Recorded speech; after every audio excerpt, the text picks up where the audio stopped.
ब्रह्मचैतन्य महाराज गोंदवलेकर प्रवचन. आज 22 डिसेंबर. कोणत्याही प्रसंगात नामाला सोडू नका.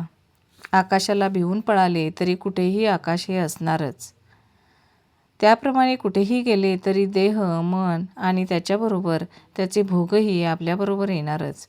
म्हणून आपल्या वाट्याला आलेले कर्माचे भोग समाधानाने भोगायला शिकावे. प्रयत्न केला असता तर बरे झाले असते असे जोपर्यंत वाटते तोपर्यंत प्रयत्न हा अवश्य करावा. यश किंवा अपयश देणारा परमात्माच असे समजून प्रयत्न करावा. सर्व कर्तृत्व त्याच्याकडेच द्यावे. तुझी सेवा किती दिवस करू असे परमेश्वराला विचारणे म्हणजे सेवेत कमीपणा आलाच. तसेच त्याच्या नामाबद्दलही मुदत कशी घालता येईल. विषय किती दिवस भोगू असे नाही आपण म्हणत. मग नामाबद्दलच असे का विचारावे. आज भगवंत एका टोकाला आणि आपण दुसऱ्या टोकाला आहोत. त्याच्या नामाने त्याला जवळजवळ आणावा. आपल्याला जितका आपल्या देहाचा विसर पडेल तितका भगवंत आपल्या जवळ येईल. भगवंताच्या नामातच सत्संगती आहे. प्रपंचामध्ये कसलेही प्रसंग येऊ द्या, तुम्ही नामाला सोडू नका. मनाला रिकामे ठेवले की ते विषयाच्या मागे धावलेत समजा. म्हणून आपले मन नेहमी गुंतवून ठेवावे.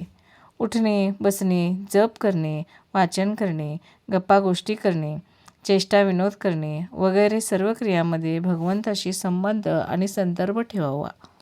हेच अनुसंधान होय. भगवंताचे अनुसंधान हे आपले ध्येय.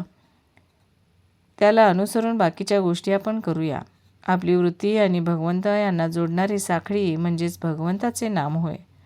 म्हणून आपली वृत्ती सदैव नामामध्ये गुंतवून ठेवावी. नामाचे अनुसंधान टिकेल अशीच उपाधी बाळगावी. नाम नुसते घेतल्याने काम होईल, पण ते समजून घेतल्याने काम लवकर होईल. नाम मुखे आले की सत्कर्मे आपोआपच होऊ लागतात. आपल्या प्रत्येक कर्माचा साक्षी राम आहे असे समजून वागावे म्हणजे दुष्कर्म हातून होणार नाही. आपण उगाचच सबबी सांगत असतो.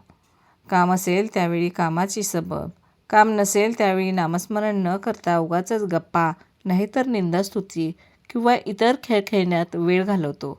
तसे करू नये. आपले मन उनाड आहे. त्याला एके ठिकाणी स्वस्थ राहण्याची सवयच नाही.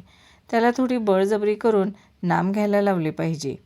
नामामध्ये भगवंताची शक्ती असल्याने नाम घेणाऱ्याची देहबुद्धी क्रमाक्रमाने कमी होते आणि नाम स्थिरावते. नित्यस्मरण केल्यावाचून अंती ते येणार नाही. जागेपणी अभ्यास केला तर झोपेच्या वेळी स्मरण येईल.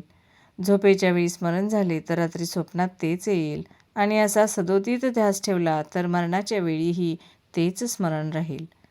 नाम घेता घेता नामाशी इतके तादात्म्य व्हावे की नाम घेत आहे हे सुद्धा विसरून जावे. धन्यवाद.